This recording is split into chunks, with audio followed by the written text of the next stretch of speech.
जय हिंद दोस्तों, स्वागत है आप सभी का आपके अपने YouTube चैनल जैकपुर पे। तो आज के इस वीडियो में हम लोग क्लास 12 के पॉलिटिकल साइंस का सब्जेक्टिव में PYQ 2024 करेंगे। 2025 ऑलरेडी अपलोड है, यदि आप लोगों ने नहीं देखा है तो प्लेलिस्ट पर जाकर देख लीजिएगा, क्योंकि PYQ से आपके एग्ज़ाम में क्वेश्चन बार बार रिपीट होते हैं। अभी तक आप लोगों ने जितने भी एग्ज़ाम दिए सब में आपका अनुभव रहा होगा कि आपने देखा होगा कि प्रीवियस ईयर क्वेश्चन से भर भर के एग्ज़ाम में क्वेश्चन पूछे जा रहे हैं। तो आप लोग PYQ पे काफ़ी ज़्यादा फोकस कीजिएगा। तो चलिए स्टार्ट करते हैं। और आज हम लोग 2024 में जितने भी प्रश्न पूछे गए थे सभी का आसान भाषा में हम लोग आंसर देखेंगे। प्रश्न उठता होगा आपके दिमाग में कि भैया एक दिन पहले हम आपका वीडियो क्यों देखेंगे? तो बाबू, एक दिन पहले हमारा वीडियो आपको देखना इसलिए ज़रूरी है कि हमारा जो आंसर होता है सब्जेक्टिव का पूरे यूट्यूब पर इकलौता ऐसा वीडियो होता है जो आपको आसान शब्दों में उपलब्ध करवाता है। ये आपको रटने नहीं देगा, ना ही आपको उतारने की ज़रूरत है, बस सिर्फ ध्यान से आपको समझना है। मैं कोशिश करूँगा कि धीरे धीरे पढ़ूँ ताकि आपको समझ में आ जाए और आपको दोबारा वीडियोज़ देखने की ज़रूरत ना पड़े। तो वीडियो को लाइक कर दीजिएगा, 500 लाइक का टारगेट रखे हैं। वीडियो को लाइक करना है। चैनल पे जो लोग पहली बार आए हैं सब्सक्राइब जरूर कर लीजिएगा। अंत में आप लोग हमारे दिए गए नंबर को अपने व्हाट्सएप पे सेव करके अपने व्हाट्सएप ग्रुप को ज्वाइन कर लीजिएगा, क्योंकि वहाँ पर भी मैं आप लोगों का प्रैक्टिस सेट करवा रहा हूँ व्हाट्सएप पे। ठीक है, तो चलिए स्टार्ट करते हैं। देखिए, यहाँ पर सबसे पहला सवाल आपका है कि गुट निरपेक्षता और तटस्थता में क्या अंतर है। बहुत ही अच्छा सवाल है, बहुत ही इम्पॉर्टेंट सवाल है। ध्यान दीजिएगा कि गुट निरपेक्षता का मतलब है कि कोई देश अंतर्राष्ट्रीय का मतलब होता है कि पूरे लेवल, दुनिया लेवल पे, ग्लोबल पे, ठीक है, राजनीति में किसी भी बड़े गुट या समूह का हिस्सा ना बने। ठीक है, कोई भी राजनीति हो रहा है, पॉलिटिक्स हो रहा है, तो उसमें वो किसी का भी समूह का हिस्सा ना बने और अपनी स्वतंत्र नीति अपनाए। मतलब अपना फैसला वो खुद करेगा कि वो किसको वोट देगा, किसको नहीं देगा, किसी दूसरे देश के झमेले में नहीं पड़ेगा। इसका उद्देश्य शांति बनाए रखना और अपने देश का विकास करना है। जैसे कि हमारा भारत, अगर कोई दो देश लड़ रहा होता है तो भारत चुपचाप यहाँ से टुकुर टुकुर ताक रहा होता है, वो केकरो बीच में नहीं बोलेगा। ठीक है, अभी आपने देखा होगा कि इजराइल जो है वो जो है फ़िलिस्तीन के ऊपर बमबारी कर रहा है, गोलियाँ छोड़ रहा है, वहाँ के बच्चों को मार रहा है। अब भारत में जो कुछ लोग बोलते हैं कि इजराइल जो है अच्छा कर रहा है, कुछ लोग बोल रहे हैं इजराइल बहुत बुरा कर रहा है। लेकिन अपना भारत को आपने देखा होगा कि भारत जब भी फैसला देता है तो इसको कुछ नहीं बोलता है और इसके बारे में बोलता है बहुत गलत हो रहा है, इसके साथ बहुत गलत हो रहा है, नहीं करना चाहिए। मतलब दोनों देशों को लेकर चलता है। तो भारत क्या करता है, उसको कोई मतलब नहीं है, वो जो है इसी नीति का फॉलो करता है कि वो अपना देश का विकास चाहता है, वो किसी के बीच में पड़ करके अपने साथ वो लड़ाई झगड़ा नहीं चाहता है। ठीक है, ये हुआ गुट निरपेक्षता और तटस्थता। ये गुट निरपेक्षता का मतलब है। तटस्थता का मतलब समझिए, तटस्थता का अर्थ होता है कि जब दो देशों या गुटों के बीच युद्ध हो तो कोई देश उस युद्ध में किसी का साथ ना दे और पूरी तरह अलग रहे। मतलब तटस्थता का मतलब होता है, एक तो देखिए गुट निरपेक्षता को हो गया तो किसी के बारे में कुछ बोलेगा ही नहीं बोलेगा, और यहाँ पर क्या हो गया तटस्थता मतलब एक जगह टिके रहना। मतलब वो खुलेआम बोल देगा कि हम किसी के बीच में साथ नहीं लेंगे भाई, ठीक है, हमको कोई मतलब नहीं, तुम लोग मरो, लड़ो, कटो या कुछ करो। ठीक है, तो यही हुआ तटस्थता का मतलब एक जगह टिके रहना। पेरोस्त्राइका का क्या अर्थ होता है आपको बताना है। देखिए, पेरोस्त्राइका का अर्थ होता है पुनर्गठन, मतलब फिर से सुधार करना, फिर से बनाना, पुनर्गठन करना, किसी भी चीज़ का पुनर्गठन। मान लो कि आप कोई संस्था बनाए, कुछ दिन चला, ख़त्म हो गया, उसको आप दोबारा रीओपन कर रहे हो तो यानी उसका पुनर्गठन कर रहे हो आप। ठीक है, तो फिर से सुधारना है। ये सोवियत संघ के राजनीति और इतिहास व्यवस्था को बेहतर बनाने के लिए किया गया सुधार था। क्या था? सोवियत संघ को, ठीक है, ताकि देश की स्थिति क्या हो, मजबूत हो सके। आइए, 2004 का ऑपरेशन ऑल क्लियर क्या था आपको बताना है। देखिए, ऑपरेशन ऑल क्लियर एक सैन्य अभियान था। क्या था? सैन्य अभियान था, जिसे भूटान ने भारत की मदद से अपने देश में छिपे आतंकवादियों को हटाने के लिए चलाया था। किसने चलाया था? भूटान ने चलाया था। क्यों चलाया था? अपने देश में आतंकवादियों को हटाने के लिए। इसका उद्देश्य सीमा क्षेत्रों को सुरक्षित बनाना था, यानी कि जो सीमा होता है, बाउंड्री होता है देश का, उसको सुरक्षित बनाना था। एंड आतंकवादी गतिविधियों को क्या करना था? खत्म करना था। ठीक है, इसलिए इसका नाम रखा गया था ऑपरेशन ऑल क्लियर। ठीक है, ध्यान रखिएगा। अधिकांश भारतीय रियासतों के शासकों ने भारतीय संघ में विलय के लिए जिस सहमति पत्र पर हस्ताक्षर किया उसे क्या कहते हैं? देखिए, इस सहमति पत्र को विलय पत्र कहा गया। ठीक है, इसके द्वारा रियासतों ने भारत में शामिल होने की क्या करी थी? स्वीकृति दी थी। जैसे हैदराबाद एक अलग रियासत था, वो शामिल पहले नहीं होना चाहता, लेकिन उसको मनाया गया, वहाँ के राजा लोग को मनाया गया, उसके बाद फिर हैदराबाद को भारत में शामिल किया गया। यही सहमति पत्र था। ठीक है, आइए क्वेश्चन नंबर आते हैं 35 में। कहा गया भारत में आपातकाल किस प्रधानमंत्री के द्वारा लगाया गया था और यह किस वर्ष लागू किया गया था? देखिए, भारत में आपातकाल तत्कालीन प्रधानमंत्री इंदिरा गांधी के द्वारा वर्ष 1975 में लगाया गया था। ठीक है, तीसरा विश्व किसे कहा जाता है आपको बतानी है, ध्यान से समझना है। तीसरा विश्व उन देशों को कहा जाता है जो आर्थिक रूप से कम विकसित थे। यानी कि आर्थिक का मतलब समझते हैं, जैसे business point of business view के आपको देखना है, ठीक है। और शीत युद्ध के समय किसी भी बड़े गुट में शामिल नहीं हुए थे। जब अमेरिका या सोवियत संघ में किसी में शामिल नहीं हुआ तो खुद ही गरीब था बेचारा, उका केकरों में शामिल होगा, किसी में शामिल नहीं हुआ था, ठीक है। इनमें एशिया हो गया, अफ्रीका हो गया, लैटिन अमेरिका हो गया, कई देश शामिल थे इसमें, ठीक है। लेकिन बात समझ में आई कि नहीं, जैसे कि एशिया, अफ्रीका, लैटिन अमेरिका कई देश शामिल थे। वो जो है तीसरा विश्व जो में ये सब क्या थे, शामिल थे। ये लोग जो है किसी का साथ ही नहीं दिए, क्योंकि बेचारे ये लोग खुद गरीब थे उस समय, ठीक है। आइए, किस वर्ष और किनके बीच पंजाब समझौते पर हस्ताक्षर हुआ था, आपको बताना है। देखिए, पंजाब समझौता 1985 में तत्कालीन प्रधानमंत्री राजीव गांधी और अकाली दल के नेता संत हरचंद सिंह लोंगोवाल के बीच हुआ था। थोड़ा सा नाम टेढ़ा है, रट लेना, ठीक है।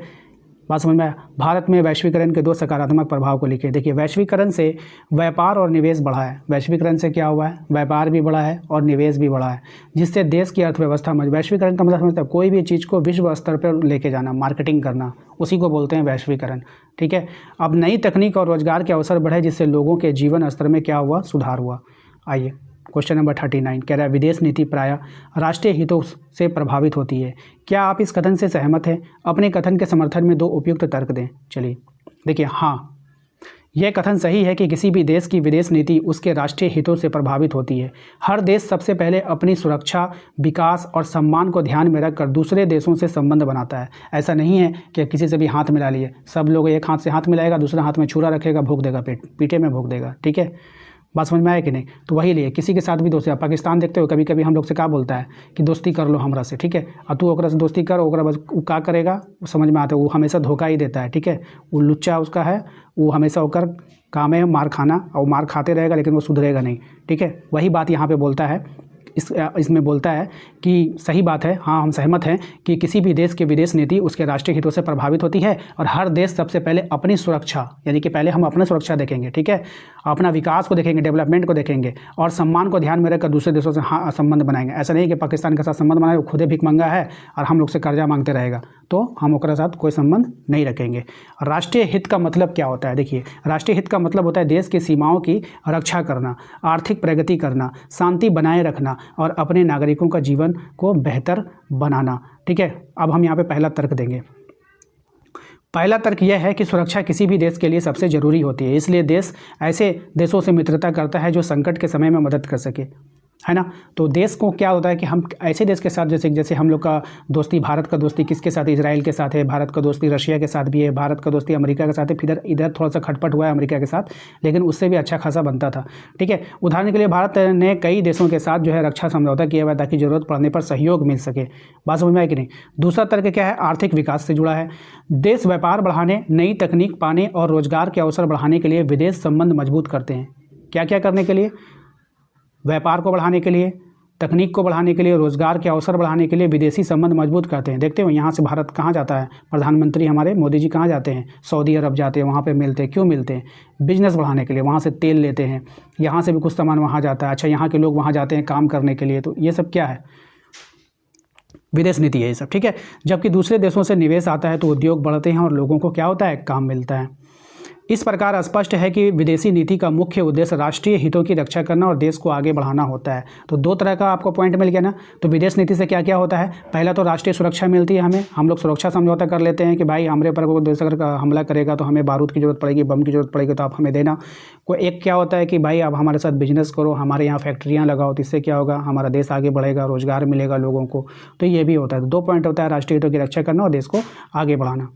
आइए, शीत युद्ध क्या है आपको समझाते हैं। शीत युद्ध क्या है, उस व्यक्ति का नाम बताइए जिसने यह शब्द सबसे पहले प्रयोग किया था। देखिए, शीत युद्ध अमेरिका और सोवियत संघ के बीच तनाव और प्रतिस्पर्धा का वह दौर था जिसमें दोनों देश सीधे युद्ध नहीं लड़ते थे, लेकिन राजनीतिक, आर्थिक और सैन्य रूप से एक दूसरे का विरोध करते थे। ये था शीत युद्ध। मतलब डायरेक्ट लड़ाई नहीं हो रहा था, कोई सामान का विरोध कर रहा है, कोई हथियार का विरोध कर रहा है, कोई ऐसे बोल रहा है, कोई वैसे बोल रहा है, कोई मुँह से बोल रहा है, ये भी युद्ध हुआ, ठीक है। यह स्थिति द्वितीय विश्व युद्ध के बाद शुरू हुई और कई वर्षों तक चली। इसे शीत इसलिए कहा गया क्योंकि इसमें हथियारों की दौड़, धमकी और शक्ति प्रदर्शन तो था, लेकिन खुला युद्ध नहीं था। मतलब एक दूसरे को धमकी दे रहे थे, ललकार रहे थे, एक दूसरे को गालियां दे रहे थे, यही सब हो रहा था, ठीक है। कोई लड़ नहीं रहा था, जैसे कि अपना पड़ोसी पाकिस्तान भौंकते रहता है वहाँ से, ठीक है। इतना हिम्मत नहीं है कि वो हम लोग से लड़ लेगा, ठीक है। तो वही चीज़ होगा। इस दौरान दुनिया 2 गुटों में बढ़ गई थी। एक अमेरिका का नेतृत्व वाला पूंजीवादी गुट, दूसरा सोवियत संघ के नेतृत्व वाला साम्यवादी गुट। दोनों अपने अपने विचारों को फैलाना चाहते थे, ठीक है, दोनों फैलाना चाहते थे और अधिक से अधिक देशों को अपने साथ जोड़ने की कोशिश करते थे। इससे विश्व में डर और अस्थिरता का माहौल बना। शीत युद्ध शब्द जो था वो सबसे पहले प्रयोग बर्नार्ड बारूच ने किया, बाद में यह शब्द पूरी दुनिया में प्रचलित हो गया, ठीक है। तो इसका नाम याद रखिएगा किसने किया है, तो बर्नार्ड बारूच ने किया है, ठीक है। बात समझ में आई? एक मिनट, चलिए आगे बढ़ते हैं, अगले सवाल पे आते हैं। सोवियत प्रणाली क्या है आपको बताना है। सोवियत प्रणाली उस शासन व्यवस्था को कहा जाता है जो सोवियत संघ में लागू थी। क्या थी? सोवियत संघ में लागू थी। ये एक साम्यवादी व्यवस्था थी जिसमें सरकार का पूरा नियंत्रण अर्थव्यवस्था और संसाधनों पर होता था। बड़े उद्योग, बैंक और जमीन निजी लोगों के बजाय सरकार के हाथों में होते थे। इसका मुख्य उद्देश्य था कि समाज में अमीरी गरीबी का अंतर कम हो और सभी लोगों को बराबरी का अवसर मिल सके। इस प्रणाली में एक राजनीतिक दल का शासन था, इसलिए चुनाव और राजनीतिक स्वतंत्रता सीमित थी। सरकार योजनाएं बनाकर तय करती थी कि क्या उत्पादन होगा और किसे कितना मिलेगा। इससे शुरुआत में तेजी से औद्योगिक विकास हुआ और शिक्षा व स्वास्थ्य जैसी सुविधाओं में क्या होने लगा? सुधार आया, ठीक है, ध्यान रखना है। लेकिन समय के साथ कई समस्याएं भी सामने आई, जैसे लोगों को अपनी बात कहने की पूरी आज़ादी नहीं थी, वस्तुओं की कमी रहने लगी और व्यवस्था कठोर हो गई। इन कमजोरियों के कारण सोवियत प्रणाली धीरे धीरे कमज़ोर पड़ गई और अंततः सोवियत संघ का विघटन हो गया, ठीक है। इसको ज़्यादा एक्सप्लेन नहीं कर पाऊंगा क्योंकि समय काफ़ी लग जाएगा और आपके पास इतना समय भी अब नहीं है। आइए क्वेश्चन नंबर 42 पे आते हैं। इसमें कह रहा है वैश्विक पर्यावरण पर किन्हीं 3 खतरों का उल्लेख करना है आपको। आइए देखते हैं कि ये 3 खतरे कौन कौन है, ठीक है। देखिए, आज वैश्विक पर्यावरण कई खतरों का सामना कर रहा है जो मानव जीवन और पृथ्वी के भविष्य के लिए चिंता का विषय है। ध्यान से समझिएगा। पहला खतरा है प्रदूषण। कारखानों का धुआं, वाहनों से निकलने वाली गैसें, प्लास्टिक कचरा हवा, पानी और मिट्टी को दूषित कर रहे हैं। इससे बीमारियां बढ़ती है और प्राकृतिक संतुलन बिगड़ता है, ठीक है। दूसरा खतरा क्या है? वनों की कटाई। पेड़ों को बड़ी संख्या में काटने से ऑक्सीजन कम होती है और वन्य जीवों का घर नष्ट होता है। इससे जलवायु परिवर्तन की समस्या भी बढ़ती है, जैसे अत्यधिक गर्मी, बाढ़ और सूखा, ठीक है। तीसरा खतरा है प्राकृतिक संसाधनों का अत्यधिक उपयोग, यानी पानी, कोयला, पेट्रोल जैसे संसाधनों का ज़रूरत से ज़्यादा इस्तेमाल भविष्य में उनकी कमी पैदा कर सकता है, ठीक है। इन खतरों को बचने के लिए हमें पेड़ लगाने, प्रदूषण कम करने और संसाधनों का सही उपयोग करने की आदत अपनानी चाहिए, तभी पर्यावरण सुरक्षित रह सकेगा, ठीक है मेरे भाई। ये इसका आंसर हो गया। क्वेश्चन नंबर आइए 43 में, कहा सामाजिक और आर्थिक न्याय का क्या अर्थ होता है। तो ये भी सवाल काफ़ी अच्छा है, इंपॉर्टेंट है, ध्यान से देखिएगा, ठीक है। मैं ब्राइटनेस कम करके रखता हूँ ताकि आप लोग जब वीडियोस देखो तो आप लोग को भी आंखों पे लाइट कम पड़े, इसलिए आप लोगों से यहाँ पे ब्राइटनेस कम रहता है मेरे वीडियो में, ठीक है। और मुझे भी आराम मिलती है क्योंकि मैं लॉन्ग वीडियो बनाता हूँ ना। ज़्यादा ब्राइटनेस रखूँगा तो फिर मेरी आँखों में दर्द होने लगता है। देखिए, ये सब मैनेज कीजिएगा आप लोग, कोई दिक्कत नहीं ना, एक बार कॉमेंट कर बता देना तो आप लोग। ब्राइटनेस से कोई दिक्कत नहीं है ना, ठीक है। अगर दिक्कत होगा तो नेक्स्ट वीडियो से मैं ब्राइटनेस बढ़ा दूंगा। अगर आप लोगों को कोई दिक्कत नहीं तो बहुत अच्छी बात है, क्योंकि ज़्यादा ब्राइटनेस लेने से आंखों में दर्द होने लगती है। चलिए, सामाजिक और आर्थिक न्याय का मतलब है कि समाज के सभी लोगों को बराबरी का अधिकार और अवसर मिले। समाज के सभी लोगों को क्या मिलना चाहिए? बराबरी का अधिकार मिलना चाहिए, अवसर मिलना चाहिए, चाहे वह किसी भी जाति का, धर्म का, लिंग का, वर्ग का हो। इसका उद्देश्य एक ऐसा समाज बनाना है जहाँ किसी के साथ भेदभाव ना हो, हर व्यक्ति सम्मान के साथ जीवन जी सके, ठीक है। सामाजिक न्याय का अर्थ है छुआछूत, जाति भेदभाव, लैंगिक भेदभाव जैसी बुराइयों को खत्म करना और सभी को शिक्षा, स्वास्थ्य और सम्मान का समान अधिकार देना। जब समाज में समानता होती है तो शांति और एकता बढ़ती है। आर्थिक न्याय का मतलब है, समझिए, आर्थिक न्याय का मतलब है देश की संपत्ति और संसाधनों का वितरण सही तरीके से हो। आर्थिक जहाँ भी आएगा ना, बस बिजनेस पर्पस से वो सोचेगा, ठीक है, ताकि अमीर और गरीब के बीच अंतर बहुत ज़्यादा ना बढ़े, हर व्यक्ति को काम करने का मौका मिले और उसे उचित वेतन मिले। इस प्रकार सामाजिक और आर्थिक न्याय एक मजबूत, खुशहाल और संतुलित समाज की नींव है, ठीक है। आइए क्वेश्चन नंबर 44 पे आते हैं। इसमें कह रहा है कि सामूहिक आत्मनिर्भरता और दक्षिण वार्ता क्या है। देखिए, ये क्वेश्चन आया है एग्जाम में और मुझे इतना नहीं लगता कि दोबारा ये क्वेश्चन आएगा या नहीं आएगा, इंपॉर्टेंट तो मुझे नहीं लगता है, लेकिन फिर भी आप लोग इसको देख लेना, नहीं होगा तो आप लोग खुद अपने से पढ़ लेना, ठीक है। मैं इसका स्क्रीन पर लगा देता हूँ, स्क्रीनशॉट लेना। ये उतना इंपॉर्टेंट मुझे नहीं लगा, लेकिन ये प्रीवियस ईयर का क्वेश्चन इसलिए मैंने यहाँ पर आप लोगों को करवा दिया। इसके स्क्रीनशॉट ले लो, आप लोग खुद से पढ़ लेना, अच्छा रहेगा, ठीक है। आइए चलिए नेक्स्ट सवाल है आपका कि पाकिस्तान में लोकतंत्र के मार्ग में क्या बाधाएं हैं, वो देख लीजिए। ये अच्छा सवाल है। तो पाकिस्तान में लोकतंत्र मजबूत होने की कई बाधाएं रही हैं। सबसे बड़ी समस्या राजनीतिक स्थिरता रही है। वहाँ पे कोई भी आप देखोगे शासक जो होता है, चाहे वो प्रधानमंत्री हो या चाहे कोई भी हो, वो ज़्यादा देर तक टिक ही नहीं पाता है, वो तुरंत वहाँ से हटा दिया जाता है। ठीक है, तो ये अस्थिरता इसको बोलते हैं हम लोग। तो राजनीतिक अस्थिरता यही हुई है। कई बार वहाँ सेना ने सत्ता संभाली है, मतलब कि प्रधानमंत्री को हटा दिया, सेना आ गया, जिससे लोकतांत्रिक सरकारें लंबे समय तक टिक नहीं पाई। जब सरकार बार बार बदलती है तो देश का विकास क्या होता है, प्रभावित होता है। दूसरी बाधा क्या है कि मजबूत सैन्य प्रभाव। पाकिस्तान की राजनीति में सेना का हस्तक्षेप अधिक रहा है, जिसके कारण चुनी हुई सरकारें स्वतंत्र रूप से निर्णय नहीं ले पाती है। ठीक है, इससे जनता का विश्वास भी कमज़ोर होता है। तीसरी समस्या क्या है कि सामाजिक और आर्थिक चुनौतियां हैं, जैसे कि गरीबी, अशिक्षा, बेरोजगारी। जब लोगों को बुनियादी ज़रूरतें पूरी नहीं होती है तो लोकतंत्र सही ढंग से काम नहीं कर पाता है। इसके अलावा राजनीतिक दलों के बीच आपसी संघर्ष और भ्रष्टाचार भी लोकतंत्र को कमज़ोर करते हैं। इन सभी कारणों से पाकिस्तान में लोकतांत्रिक व्यवस्था को स्थिर और मजबूत बनाने में कठिनाई होती है। ठीक है, बात समझ में आया? आइए क्वेश्चन नंबर 46, महिला सशक्तिकरण के से संबंधित किसी एक आंदोलन की व्याख्या करना है आपको। देखिए, महिला सशक्तिकरण का अर्थ होता है महिलाओं को शिक्षा, रोजगार, अधिकार और सम्मान देकर उन्हें समाज में बराबरी का स्थान दिलाना। बात समझ में आई? इसी दिशा में भारत में कई आंदोलन हुए, जिसमें चिपको आंदोलन एक महत्वपूर्ण उदाहरण है। यह आंदोलन 1970 में के दशक में शुरू हुआ, जिसमें गांव की महिलाओं ने पेड़ों को काटने से बचाने के लिए उन्हें गले लगा लिया। उनका मानना था कि जंगल उनके जीवन का आधार है, क्योंकि उनसे पानी, ईंधन, भोजन मिलता है। महिलाओं की एकता और साहस ने इस आंदोलन को सफल बनाया और सरकार को पेड़ों की कटाई पर रोक लगाने के लिए मजबूर किया। इस आंदोलन ने दिखाया कि महिलाएं केवल घर तक सीमित नहीं है, बल्कि समाज और पर्यावरण की रक्षा में भी बड़ी भूमिका निभा सकती है। इससे महिलाओं का आत्मविश्वास बढ़ा और समाज में उनकी भागीदारी मजबूत हुई। यही महिला सशक्तिकरण का वास्तविक उद्देश्य है। ठीक है, आइए, राज्य पुनर्गठन आयोग का क्या काम था, इसकी प्रमुख सिफारिशें क्या थी। चलिए देखिए, स्वतंत्रता के बाद भारत में कई राज्य की सीमाएं स्पष्ट नहीं थी, यानी राज्यों की सीमाएं को पता ही नहीं चलता था कि कौन सा राज्य कहाँ तक है। अलग अलग भाषा और संस्कृति वाले लोग अपने अलग अलग राज्य की मांग कर रहे थे। इन समस्याओं को हल करने के लिए वर्ष 1953 में राज्य पुनर्गठन आयोग बनाया गया, यानी राज्यों का फिर से गठन किया जाए। इस आयोग के अध्यक्ष फजल अली थे, इसलिए इसे फजल अली आयोग भी कहा जाता है। ठीक है, इस आयोग का मुख्य काम था यह देखना कि राज्यों की सीमाएं किस आधार पर तय की जाए, ताकि प्रशासन आसान हो जाए और लोगों की भावनाओं का सम्मान हो। आयोग ने पूरे देश का अध्ययन किया और लोगों की ज़रूरतों को समझा। आयोग की सबसे महत्वपूर्ण सिफारिश थी कि राज्यों का पुनर्गठन भाषा के आधार पर किया जाए। इससे एक ही भाषा बोलने वाले लोग एक राज्य में रह सकेंगे और शासन बेहतर होगा। आयोग ने छोटे और कमज़ोर राज्यों को मिलाने तथा बड़े राज्यों को ज़रूरत के अनुसार बांटने की भी सलाह दी। ठीक है, यानी उनका कहना था कि जो छोटे कमज़ोर वर्ग के राज्य हैं उनको जो है बड़े वर्ग में सटाओ, ताकि यहाँ का जो डेवलपमेंट है यहाँ तक पहुँच सके। और जो बहुत बड़ा राज्य है, खूब अमीर है, ठीक है, वहाँ से जो काट दो, छोटा करो उसको। ठीक है, ताकि उसको कोई फ़र्क नहीं पड़ेगा। यही सब सलाह वहाँ से दिया गया। इस आधार पर 1956 में राज्य पुनर्गठन अधिनियम लागू हुआ, जिससे भारत का नक्शा काफ़ी हद तक बदला। इससे देश में एकता मजबूत हुई, प्रशासन सरल हुआ और क्षेत्रीय विवाद क्या हो गया, कम हो गया। हरित क्रांति क्या थी, इसके 2 सकारात्मक और 2 नकारात्मक परिणामों का उल्लेख करना है।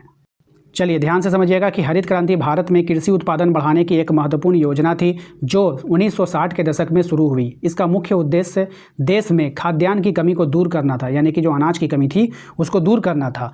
ठीक है, और किसानों की स्थिति को सुधारना था। इसके तहत उन्नत बीज, रासायनिक खाद, कीटनाशक और आधुनिक सिंचाई के साधनों का उपयोग बढ़ाया गया। सकारात्मक परिणाम इसके क्या हुए? पहला, गेहूं चावल के उत्पादन में बहुत तेज़ी से वृद्धि हुआ। भारत खाद्यान्न के मामले में आत्मनिर्भर बन गया। इसका मतलब होता है कि भारत के पास इतना अनाज हो चुका था कि वो अपने देश को चला सकता था, वो अब दूसरे से खरीदने वाला नहीं था। दूसरा, किसानों की आय बढ़ गई, कई ग्रामीण क्षेत्रों में आर्थिक विकास हुआ। अच्छा, इसके नकारात्मक प्रभाव क्या हो सकते हैं? पहला था, हरित क्रांति का लाभ मुख्य रूप से पंजाब, हरियाणा और पश्चिमी उत्तर प्रदेश जैसे क्षेत्रों को मिला, जबकि अन्य क्षेत्र पीछे रह गए।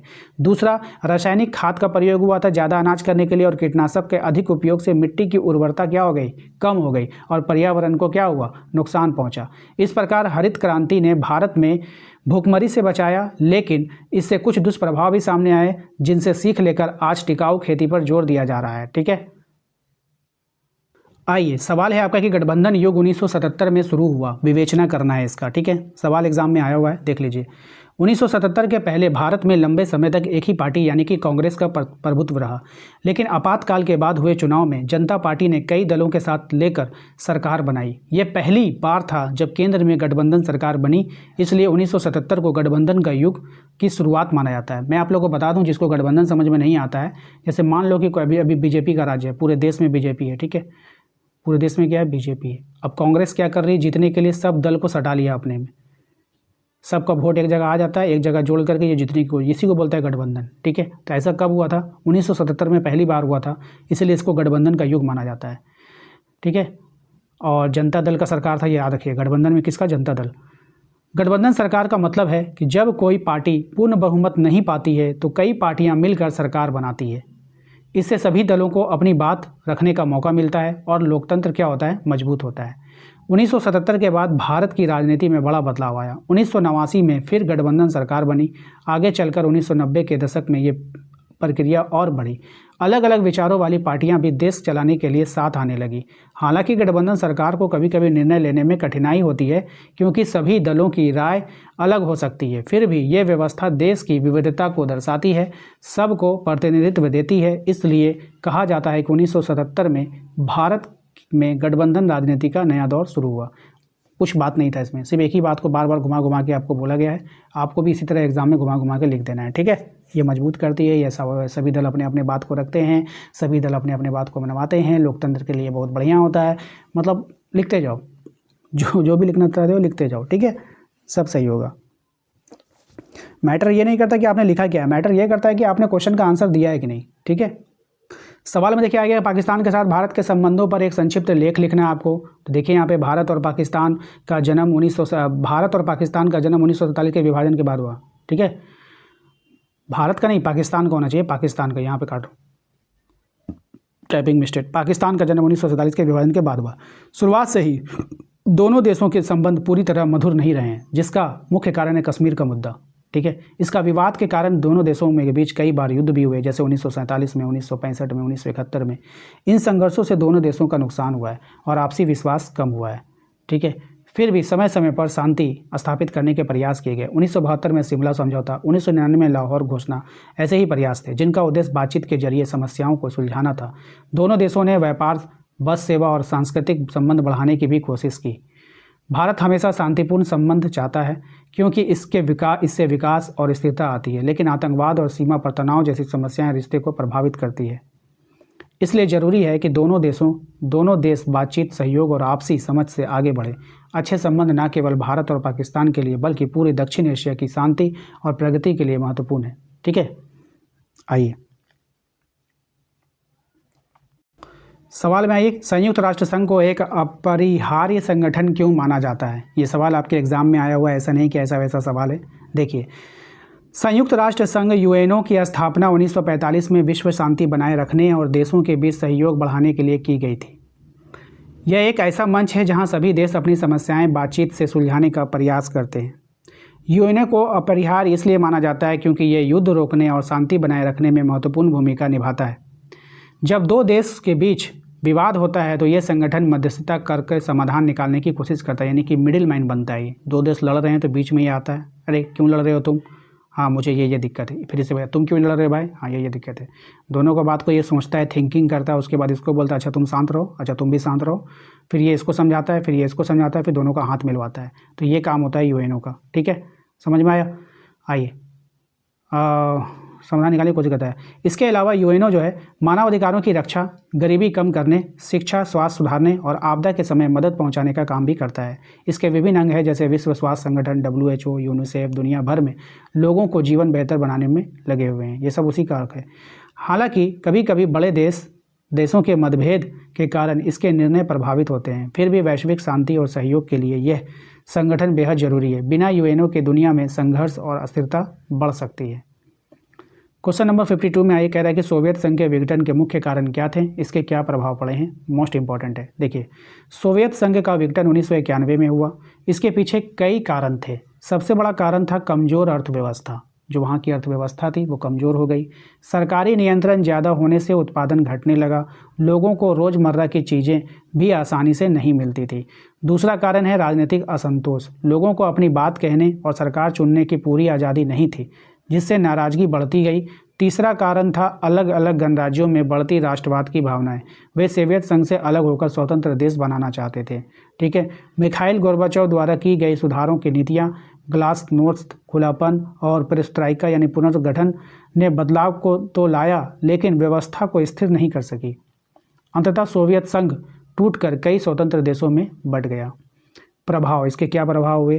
तो इससे शीत युद्ध समाप्त हुआ और अमेरिका एकमात्र महाशक्ति बनकर उभरा। दुनिया में नई राजनीतिक व्यवस्था बनी और कई नए देशों का जन्म हुआ। ये घटना विश्व इतिहास का एक बड़ा परिवर्तन साबित हुआ। ठीक है, तो ये था हमारा कंप्लीट 2024 का सब्जेक्टिव का सॉल्यूशन। आशा करते हैं कि आप लोगों को पसंद आया होगा। वीडियो को लाइक करके चैनल को सब्सक्राइब कर लीजिए, बेल आइकन को प्रेस कर लीजिए ताकि आने वाली हर एक वीडियो का नोटिफिकेशन आपके मोबाइल पे जाए। इसके अलावा आप हमारे दिए गए नंबर पर मैसेज करके व्हाट्सएप ग्रुप को जरूर ज्वाइन कर लीजिएगा। 500 लाइक का टारगेट रखें तो प्लीज़ इसको जरूर पूरा कीजिए। मिलते हैं नेक्स्ट अगले वीडियो में। Thank you.